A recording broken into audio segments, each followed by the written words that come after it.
Good evening and get ready to play ball. Game 3 of the American League Division Series is just a couple of hours away. And it could be the chance for the Blue Jays to move on in their postseason quest. Expectations are high from Jays fans.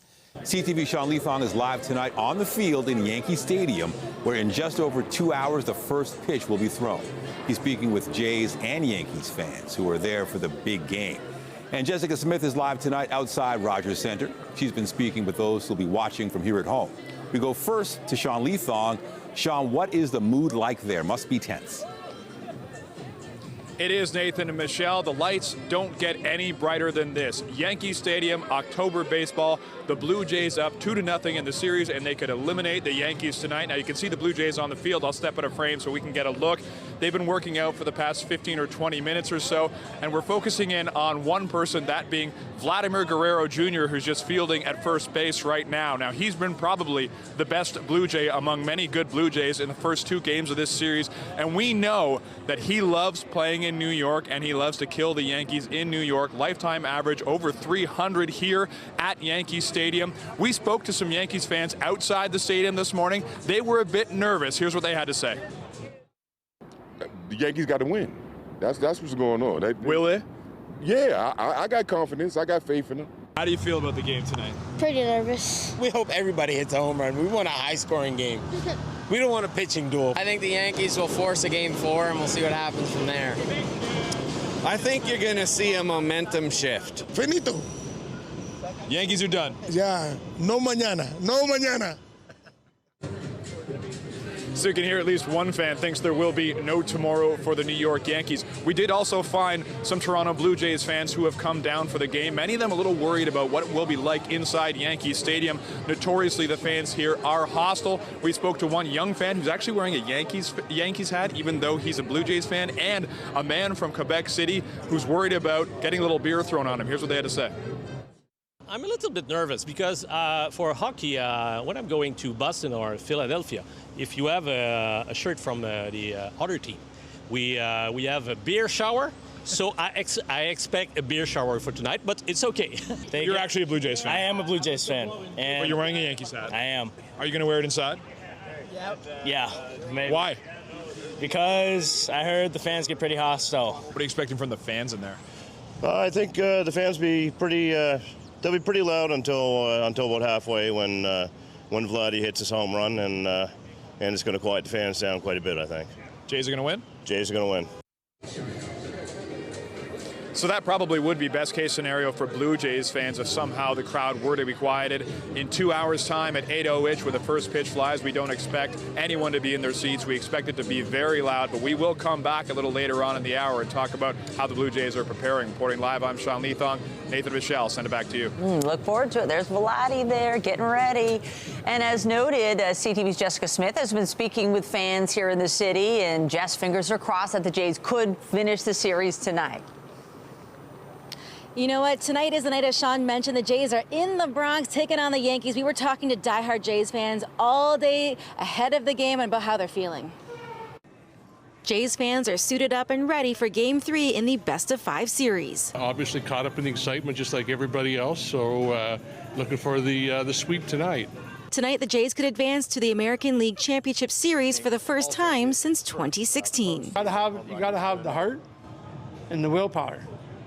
And you got to work hard to climb the mountain to see the other side. After taking games 1 and 2 with commanding leagues in a historic showing by rookie pitcher Trey Savage, tonight the Jays could sweep the series. Savage is just an animal on that mound. Yeah. Incredible. This kid is great. Some fans are already looking ahead to the World Series. I think if we get past the Yankees, there's no stopping us. While others are feeling those pregame jitters. Cautiously optimistic. Hoping for the best. But everyone is ready to rally behind Canada's team. Let's go, Blue Jays! Whoa. Go, Jays, go! 3-0. Jays are going to sweep. Goodbye, Yankees. Nice knowing you. We ran into the Jays first there. You saw at the end, we saw Ace, the mascot. They're feeling good. The fans are feeling good. We're just going to have to wait and see what happens tonight. Reporting live, I'm Jessica Smith. I'll send things back inside to the studio. Everybody's feeling good. Thank you, Jess. We have more news in a moment, but first a look at the forecast. And while we're watching the weather here at home, all eyes are on Yankee Stadium and how conditions will be for the start of game time. There's a live look from the field. Dry for now, but wet weather is on the way. Lindsay Morrison is tracking the rain here at home and New York. Lindsay. Yeah, you know, Nathan, we've had a pretty wet day here in southern Ontario, and this same disturbance, as it extends into the United States, is now starting to track across New York State. As mentioned, it is still dry right now around New York City, and more specifically the Bronx. There has been an increase in cloud cover.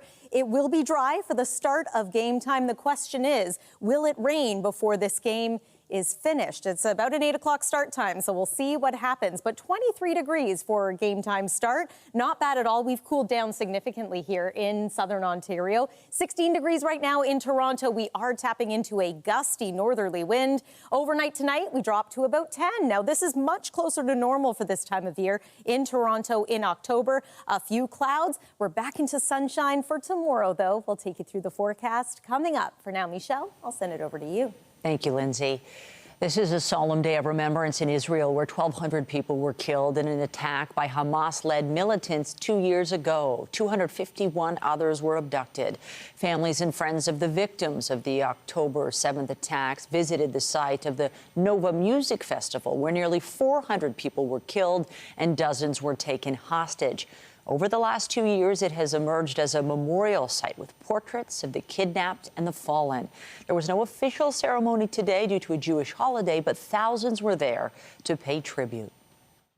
The sound of the guns that we hear right now, we don't understand it. We want that the peace will stop, the fire will stop, so all the hostages will come back.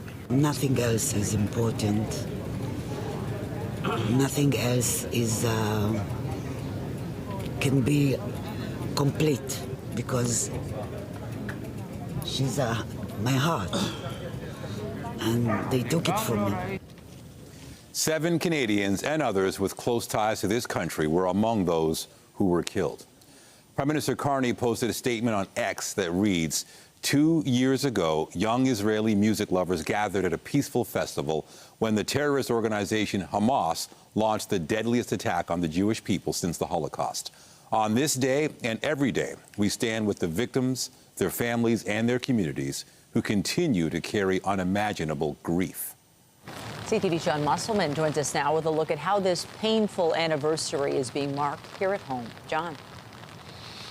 Well, Michelle, there was a somber ceremony here at Earl Bales Park in North York. We also spoke to some community members who did lose loved ones in the attack.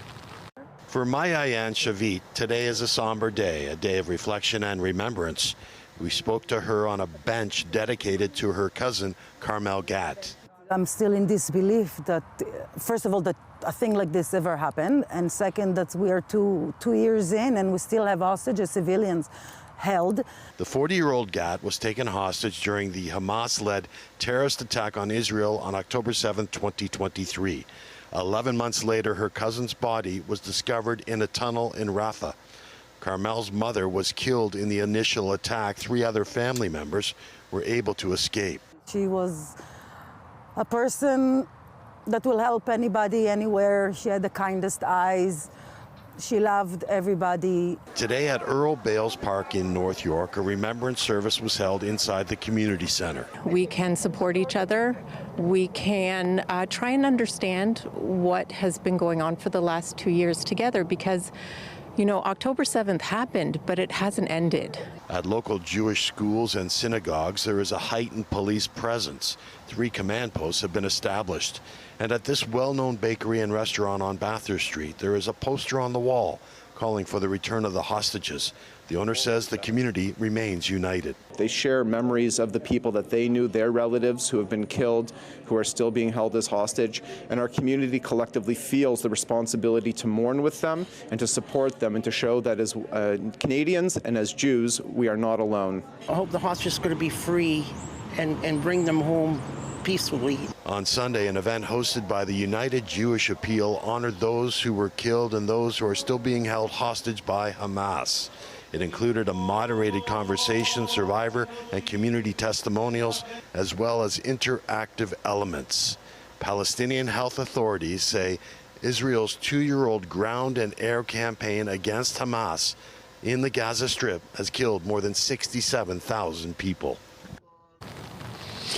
And there was a police presence here in the park as well during today's ceremony. It lasted about an hour and a half. Reporting live, I'm John Musselman. I'll send it back to you. Thank you, John. Still ahead tonight, the second Oval Office meeting between Canada's Prime Minister and the U.S. President. We'll tell you how things went when the pair sat down to talk and whether the meeting changes anything when it comes to the Canada-U.S. trade war. But first, a pedestrian is in hospital with serious injuries after being struck by a vehicle in Burlington. It happened around 2:45 this afternoon near Brant and Fairview Street. Police say a pickup truck hit a pedestrian. The driver of the truck was also assessed by paramedics at the scene. Halton Police's construction unit has taken over the investigation. An Innisfil man has been charged in connection with 7 shootings targeting homes in Brampton, Vaughan, and London. 23-year-old Kajan Isaiah Doman is facing numerous gun-related charges. Police say the shootings happened between August 18th and September 7th. Doman was arrested in Vaughan on September 10th after police responded to a shooting at a home on Lady Angela Lane near Bathurst and Teston Road. Police say roughly 125 shots were fired in all the incidents combined, but no injuries were reported. Durham Regional Police are investigating the discovery of what appear to be human remains in Pickering. They were found yesterday near William Jackson Drive and Taunton Road. So far, police have not released details about the discovery, other than to say a heavy police presence is expected in the area. William Jackson Drive between Taunton and Earl Grey will be closed for an extended period as police investigate. Toronto police have announced they've made a 4th arrest in the shooting deaths of 18-year-old Quentin Kaza and 20-year-old Jeremy McNeil. The 2 men were killed back in April in the Bain and Logan area. On Monday, police arrested and charged 20-year-old Kyle Taylor with 2 counts of first-degree murder. 2 17-year-olds and an 18-year-old are also facing the same charges. Another man was arrested at the scene and charged with firearms offenses. And a man's been arrested in connection with an assault in Oshawa yesterday that left another man fighting for his life. Police were called to the Ritson and Taunton Road area shortly after 5:30 yesterday evening for reports of an assault. Witnesses say the victim was crossing the street when the suspect attacked him from behind in what they described as an unprovoked assault. The victim was taken to hospital in life-threatening condition. 33-year-old Dwayne Wallen has been charged with aggravated assault. Still to come tonight, conditional sentences for 2 people found guilty in connection with the Freedom Convoy that blockaded downtown Ottawa for several weeks in 2022. We'll tell you why the judge decided house arrest was the appropriate punishment. Premier Ford says he won't change his position when it comes to removing automated speed cameras from Ontario streets. It comes as a reply to several local mayors who urged the government to reverse its stance. CTV's Queen's Park Bureau Chief Siobhan Morris has the details. It's a hard no from the Premier to 22 Ontario mayors. They'd hoped for a compromise on speed cameras, the ones the province plans to outlaw. What's unreasonable is a total cash grab, and we know speed cameras do not work. One of the mayors pushing for reconsideration insists this is not about money at all. It's not about revenue. It is about safety. Some of the tweaks the mayor suggested include running the cameras in school zones only, issuing a warning on the first offense, only ticketing during school hours, and setting a reasonable threshold speed to get a fine at all. They slow people down, and when you get a ticket, the evidence shows that every single camera where these are deployed have registered a decrease in speeding. Doug Ford unmoved with another approach to stop lead-footed drivers. We're going to put traffic calming infrastructure, and that will bring it down to 0. Singling out Toronto's most infamous speed camera that's issued 70,000 tickets worth more than $7 million in fines in 3 years. When you think someone would come up with common sense and say, okay, we're putting speed bumps on Parkside Drive, we're putting turnabouts. The province won't help cover the costs of getting out of camera contracts. Ford calls the communities that want to hang on to them greedy. They aren't worried about the safety of people. If they were, they'd start installing infrastructure. Mead Ward says fines are being used to make streets safer and argues that's how it should be. What he has basically said is that he's willing to tax people who obey the law, rather than making speeders pay for traffic calming measures. Believers in speed cameras don't have tons of time to try and sway the premier. The bill to ban them will be introduced when the legislature returns. It could be law in a matter of weeks. Siobhan Morris, CTV News. Canada's federal government is now reviewing a multi-billion-dollar jobs training program in the wake of a scathing provincial auditor general report that found who got the money was more often driven by politics than merit. As CTV's John Woodward reports, the federal jobs minister is looking into what happened to Skills Development Fund money. This is more than training. This is transformational. That's according to this video by the King Animal Hospital about its grant from the Ontario Skills Development Fund to train at least 100 registered veterinary technicians in a luxurious campus north of Toronto. We have a gym, we have 2 kitchens, we have a lounge area. CEO Tracy Jones said in a statement, "We are addressing a critical workforce shortage requiring specific critical care skills, reducing turnover, and strengthening the province's animal health care system." Keep going, Marmaduke. You can do it. You're a good boy. The animal hospital hired a lobbyist to get that grant, something Ontario's Auditor General flagged in her review of the $2.5 billion fund that has been criticized for funding private skills training at bars, dentists, a bakery, even a casino, amidst a crisis in public colleges. CTV News looked at the data. We found at least $100 million in grants obtained with the help of a lobbyist. The lion's share, at least $82 million, tracked to one company, Rubicon Strategy, run by Premier Doug Ford's former campaign manager, Corey Tenike. It seems, they're using this important funding as a way to reward conservative insiders. Ford defending the program at the legislature today. The Skills Development Fund is one of the best programs we've ever put together. It's created over 700,000 opportunities for people. But Canada's federal government, which has provided funding for jobs training, says it's reviewing the report from the Auditor General. A spokesperson for Jobs Minister Patty Hajdu said, "We will also be engaging with the Government of Ontario on this matter to undertake full due diligence and seek mitigation measures to ensure funding is used effectively and transparently for our labour market agreements." It's our money, it's on our budget, it's on our books. Ford saying the grants are crucial for the province's economy. Critics saying they could be a whole different animal. John Woodward, CTV News. Canada's Prime Minister returned to the White House for his second meeting with Donald Trump. The two leaders appeared to get along famously during the high-level talks on trade and tariffs. CTV's senior political correspondent Mike Lecouteur has more. With a firm but friendly handshake, Prime Minister Mark Carney arrived at the White House for his working lunch with U.S. President Donald Trump. We're going to be talking about trade. We're going to be talking about a lot of different things. In a 32-minute Oval Office meeting, Trump called Carney a great man several times, adding he's confident they'd work through the issues preventing a deal on tariffs. He's a world-class leader. He's a man that knows what he wants. And I'm not surprised to see that he won the election and won it substantially. And I would think he's more popular now. He's a good man. He does a great job, and he's a tough negotiator. If he's a great man and you want to do a deal with Canada, why aren't you? Because I want to be a great man, too. Trump says the two countries are in a natural business conflict because Canada and the U.S. want to make similar things on both sides of the border. It's a tough situation because we want to make our cars here. At the same time, we want Canada to do well making cars. So we're working on formulas, and I think we'll get there. Carney said the two countries are competing, not in conflict. We are the largest foreign investor in the United States. $500 billion in the last 5 years alone, probably $8 trillion in the next 5 years if we get the agreement that we expect to get.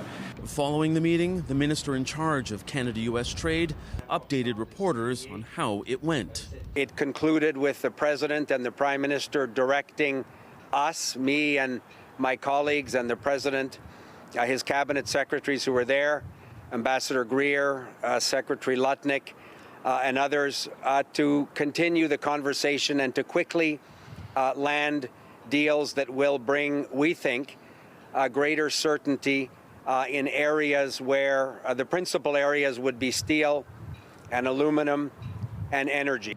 In a sign that that work will be continuing, Dominic LeBlanc is staying in D.C. for the next 24 hours for more meetings. And this evening, Prime Minister Carney is having a working dinner with U.S. Vice President J.D. Vance. Mike LeCouture, CTV News, Washington. Two of the primary leaders of the so-called Freedom Convoy in Ottawa were given conditional sentences today. CTV's Judy Trin has the details. Already convicted of mischief, Tamara Lich and Chris Barber, the two main leaders of the Freedom Convoy, arrived to hear their fate. Lawrence, what do you think will happen today? What are you hoping for? Hoping that Tamara doesn't go to jail. A supporter was arrested before the judge even handed down her sentence. The trial has revealed schisms in society over vaccine mandates, but Justice Heather Perkins McVeigh said it did not factor into her decision. Politics has no place in this court and plays no role in the determination of what is a fair, just, and appropriate sentence, she said. For their role as organizers in the 3-week occupation of downtown Ottawa in 2022, both Barber and Leach were given conditional sentences of 18 months. It includes 1 year under house arrest and a curfew after that. Barber helped coordinate the movement of trucks. His lawyer says he won't appeal. It was a lawful protest. She found that it turned into unlawful because of the blockage of the streets. The judge took into account more than $55 million in police costs and the lost revenue for businesses, as well as the disruption of community services. But the court also acknowledged that both Barber and Leach did try to limit the footprint of the convoy. Leach had already spent 49 days in jail. There were many people in the downtown core and businesses that were affected by the Freedom Convoy. She doesn't deny that. The question of was there remorse for what she did? No. Leach's lawyer says they're still considering appealing her mischief conviction. Meanwhile, both leaders of the Freedom Convoy are facing a civil lawsuit. Judy Trin, CTV News, Ottawa. 3 U.S.-based scientists have been awarded this year's Nobel Prize in Physics. I opened my computer and looked under the Nobel Prize 2025 and, saw my picture along with Michel Deveray and John Clark. So I was kind of in shock. How about that? The winners are being recognized for experiments that show quantum mechanics could influence everyday objects under certain conditions. Their work has set the stage for the potential development of the next generation of digital technologies. The skies over Albuquerque, New Mexico are awash with color this week, drawing some major attention. The city's hosting the world's largest hot air balloon festival. About 500 balloons from across the globe are sky high for the 53rd edition of the annual event. And they're creating a spectacular sight. Hundreds of thousands of people are expected to attend before the 9-day fiesta ends on Sunday. Coming up, heads up, a well-traveled DVP off-ramp is set to be closed for months. We'll tell you where, why, and for how long. And I'm Pat Foran. Coming up on Consumer Alert, the bank investigator scam continues to cause major problems for people in the GTA. More victims have come forward to say they've lost tens of thousands of dollars in the scam. I'll have an update. That story is just ahead. Well, it may be hard to believe considering how gray and unsettled it was today, but we are heading into another sunny stretch. Starting tomorrow, 17 degrees is our forecast high. It is going to be a little cooler as we make our way through tomorrow and Thursday, but some warmth returns just in time for the Thanksgiving weekend. We'll show you what's in store coming up, and stay with us. We've got another full night of great shows for you right here on CTV. When you see it happen, send it to CTV News. Text 10400 from your screen to ours. Text 10400. More people are being victimized by the bank investigator scam, where criminals pretend to be bank employees claiming to protect your accounts. Durham police issued a warning after 41 people were defrauded, and Halton police say it's dealt with 53 reports of the scam so far this year. Here's Pat Foran with a Consumer Alert. Pat. Thanks, Michelle and Nathan. It's a scam that's been around for a while. The difference is criminals are now coming to your home to pick up your bank and credit cards. Victims claim it seems legitimate because the scam callers know their name, their address and phone number, as well as their bank accounts. There's some fraud charges that were happening on your card. Kimberly Liu of Toronto says in August she got a call from someone claiming to be with her bank. The person said her accounts were in jeopardy. The phone number appeared to show it was from TD, and the caller knew her personal information, including recent transactions and people on her e-transfer list. So that's why I was like, this sounds very legit. Only a TD Bank employee will have this kind of information, right? Liu was told her bank cards had been used in a skimmer and they needed to be canceled and replaced. They sent someone to her home to pick them up. I gave them my physical card to this courier in the envelope. And then I guess, I don't know what happened after that. They drove off. As soon as they had her cards, they started to empty her accounts. She was scammed out of $32,000. I literally went to my dad. I was like crying. We called TD Bank right away to say, hey, like, this is what's happening. Looking back at the event, I don't know that I would have done anything different just because of how convincing it all was. Mabel Perez Ramirez of Oshawa also got a call saying her accounts were at risk and her cards needed to be replaced. A courier also picked up her bank cards. She was scammed out of $20,000. She was shocked her account could be emptied without intervention by Scotiabank. How has such a large sum of money been taken out all in one day, 1 to 2 days, and they weren't flagged about it? To avoid this scam, never give your bank information or PIN to anyone. Never hand over your bank or credit cards. If a caller claims to be from your bank, hang up. If in doubt, call the number on the back of your card. Both TD and Scotiabank did not reverse the fraud charges. Both victims say banks need to do more to protect their clients. There needs to be more pressure put on banks to be accountable for their role in this. I was hoping to get a house in the next few years. And so with the credit card debt of that much, it's a lot of money. And the scam appears to be getting worse, so you should speak with your friends and family members so they're aware of it. Be very cautious of any calls, texts, or emails claiming to be with your bank, as chances are they're a scam. On your side, I'm Pat Foran. If you have a consumer story idea, email us at alert@ctv.ca. Well, it could be raining in more ways than one tonight. Precipitation and raining home runs. Wouldn't that be nice? Another win, and they can just sweep and move on to the next round and get a few days off to relax. Not that we're getting ahead of ourselves or anything, right? But that would be nice. You know, there were some rain delays today in Detroit. It sure is nice that we have a dome where the Blue Jays play, because if it was a home game today, that would have come in handy. We've been keeping an eye on the weather in New York State, upper New York State now getting some of that rain. We're hoping that things are going to remain dry, at least for the majority of the Blue Jays game tonight in the Bronx. Let's show you what it looked like a little earlier this afternoon here in the city of Toronto. There were a couple of lulls in precipitation, so our CTV News chopper was able to fly. And look what we saw. The leaves continue to change color. This is a pretty good week for color change in many different parts of our province, and those colors even popping on a gray, mostly gloomy day like today. Lovely to see. Let's take another look at our satellite and radar. We're focusing on the GTA in southern Ontario right now, where the rain is coming down in a big way right around the Golden Horseshoe. It has been particularly soggy today around Niagara Falls, St. Catharines, Fort Erie, although you're getting a little bit of a break at this hour. Some heavy rain and some embedded non-severe thunderstorms in through portions of eastern Ontario, including Kingston. And then there's the wet weather making its way toward and across New York State.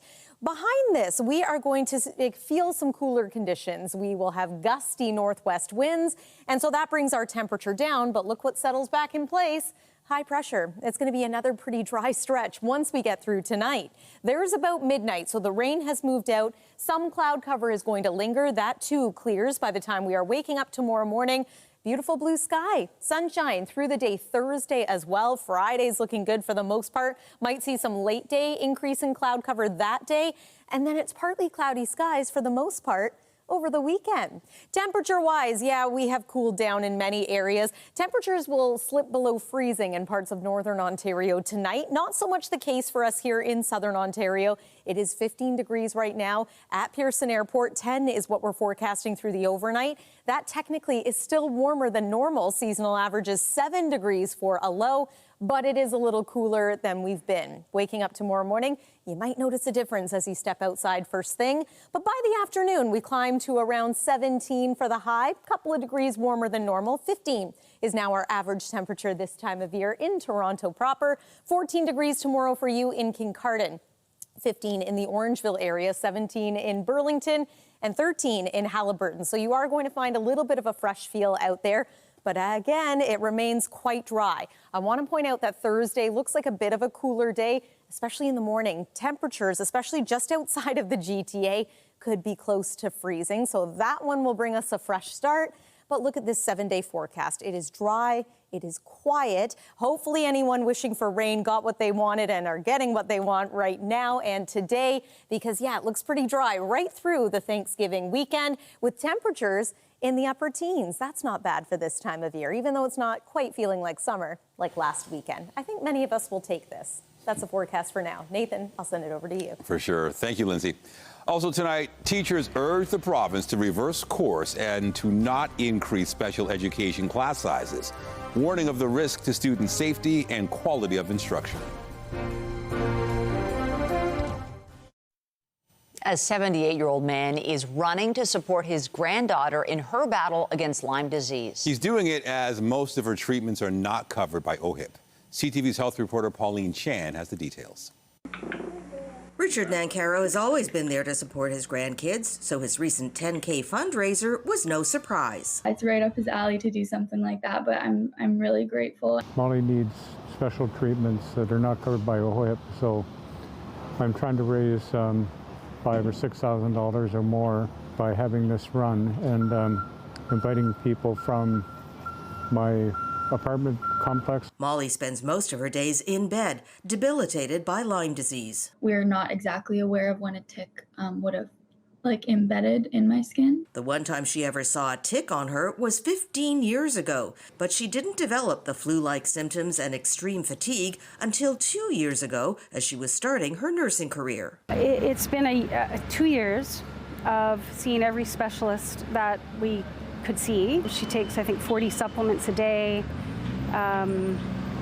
She's had to do injections, IV therapies, lots of different medical appointments. Mom Karen Nancaro says IV infusions have been the most helpful. And the treatment can cost up to $500,000 outside of Canada.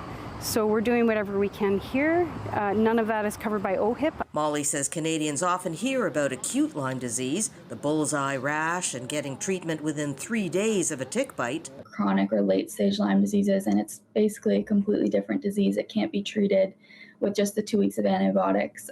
It's a lot more of an intense treatment. As for her nursing career, I do hope to get back to it, and I hope that I don't know, my understanding of being kind of on the other side of it and being a patient can make me a better nurse. Recovery is slow, but Molly has her family by her side, with Richard planning more runs in the future.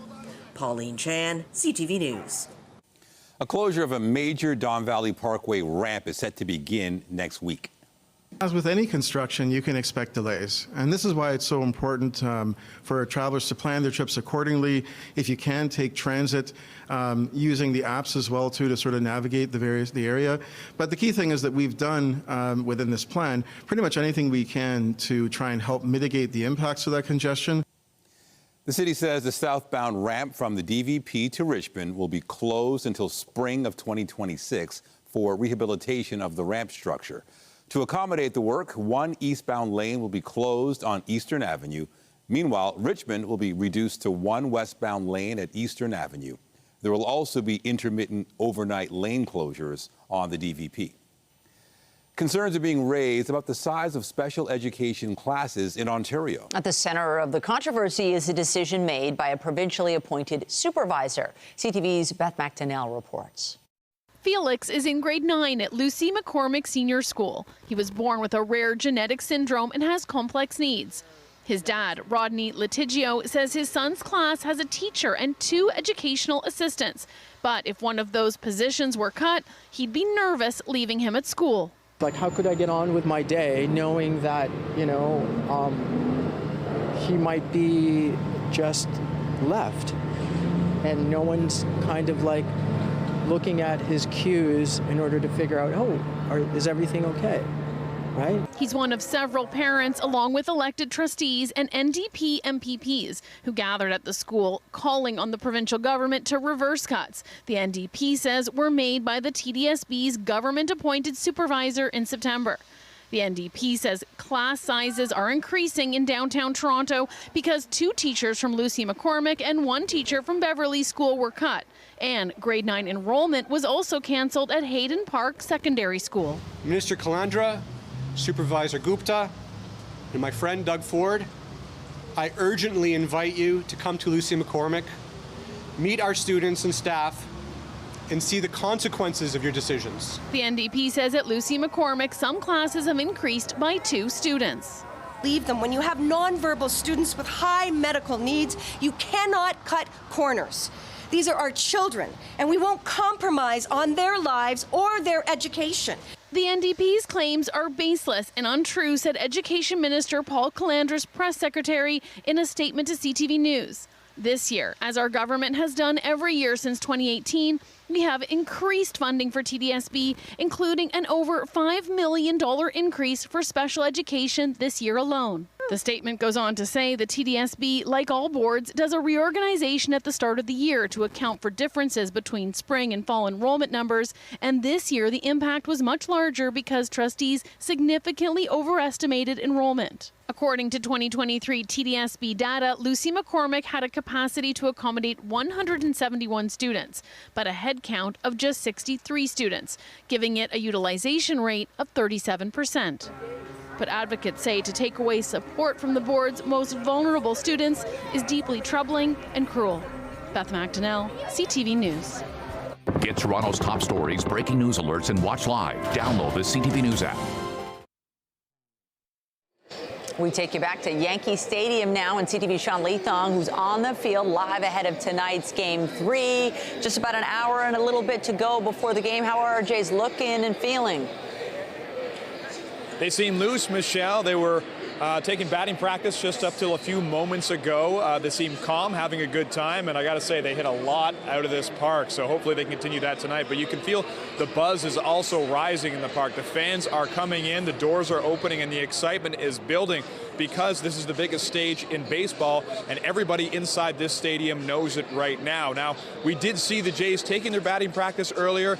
They were actually playing Welcome to New York by Taylor Swift when they walked out on their Bluetooth speakers, seeming very loose, seeming to have a good time. But one guy who was really focused was Shane Bieber, starting pitcher for the Toronto Blue Jays, who's in the most pressure-packed game he's had in quite some time, the most pressure-packed game the franchise has had in many years, because if they do win tonight, they go back to the ALCS for the first time since 2016. John Schneider was asked about how the team is looking at this game tonight, and he said they're taking it very slowly.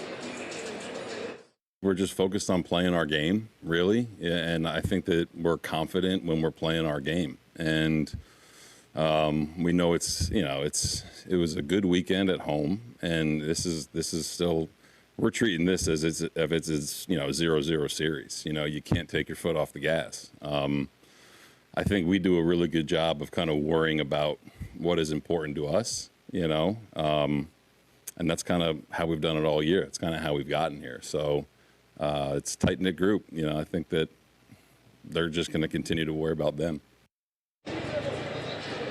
Now they're taking the tarps off the field behind me. The field will be ready momentarily. The crowd is getting ready, and you can feel the tension rising in the building. We're excited for the Blue Jays to possibly have the chance to move on here, but we will find out in just over an hour's time. Reporting live, I'm Sean Leathong, Nathan and Michelle. I'll send it back to you. All right, we're getting close. Thank you, Sean. Well, Canada recorded its second largest trade deficit on record in August. In fact, it nearly doubled from July. B&M Bloomberg's Marilla Fernandez has your business news. Canada exported far less in August than we did in July. The merchandise trade deficit hit $6.3 billion. Exports fell 3%, with Canada exporting a lot less gold to the U.S. and other countries. Exports of industrial machinery and equipment also dropped in a dramatic way. And of course, with new American duties kicking in, less Canadian lumber went south. Here are the closing numbers for the day. The Canadian dollar is down a fraction to 71.66. West Texas Intermediate crude is down 82 cents to 61.32. Western Canadian Select is up to 50.43. And the TSX dropped 180 points today, ending the day at 30,351. Those are your business headlines. I'm Morella Fernandez. The Business Report is brought to you by Canadian Western Bank, the bank built for business. We just talked about the Blue Jays, but there's lots of other postseason baseball underway. The Seattle Mariners are in Detroit for Game 3 of their AL Division Series. That game's been postponed by rain this afternoon. It is now set to get underway at 7. Line drive, down the line, that's a fair ball! On Sunday, Julio Rodriguez hit a tie-breaking RBI double in the 8th inning to lift the Mariners to a 3-2 win in Game 2. The series is tied at a game apiece. Logan Gilbert is expected to start for Seattle, while Detroit counters with Jack Flaherty. Suzuki drives one to left. That ball is gone! In the National League, Seiya Suzuki knocked out a 3-run blast in the first for the Cubs, but Jackson Chourio and Andrew Vaughn each had home runs and 3 RBIs to lead the Brewers to a 7-3 win. Milwaukee leads that best-of-5 series 2-0. Game 3 in the series goes tomorrow night at Wrigley Field. And in the other NLDS, Blake Snell allowed just 1 hit in 6 shutout innings, striking out 9 to help the Dodgers to a 4-3 win over the Phillies in Game 2. The defending World Series champs can reach their 17th NL Championship Series with a Game 3 win tomorrow in L.A.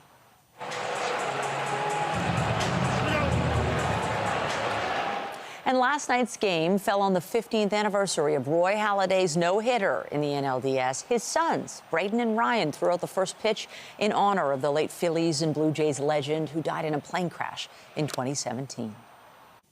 The Toronto Maple Leafs released a video showing their support for the Blue Jays. What do you want? Let's play ball. Okay. Blue Jays. Blue Jays. Let's play ball. Okay. Blue Jays. Blue Jays. Let's play ball. What do you want? Several Leafs players were spotted at the Dome over the weekend to cheer on their baseball counterparts. The Leafs open their season tomorrow at home against the Habs, and fans are hoping the Jays' playoff vibes are contagious. And just ahead, he was set to cover a story about striking workers, but ended up with a front row seat to a surprise proposal. A CTV reporter's unexpected scoop on love. Tonight, attempting to dial back trade tensions. I think they're going to walk away very happy. I think so. How much closer are Canada and the U.S. to a new concrete deal? And the critical sector is taking priority for future talks.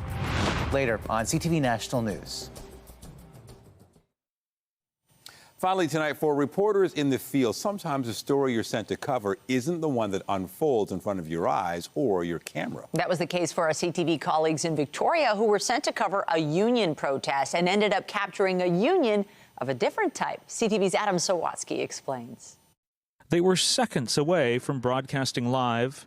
Yeah. Rob in front of the camera, Orlando behind. What's that? When reporting on the first story in the newscast, Kevin, striking public service workers led to happening upon this last one. But we have an engagement going on in front of me.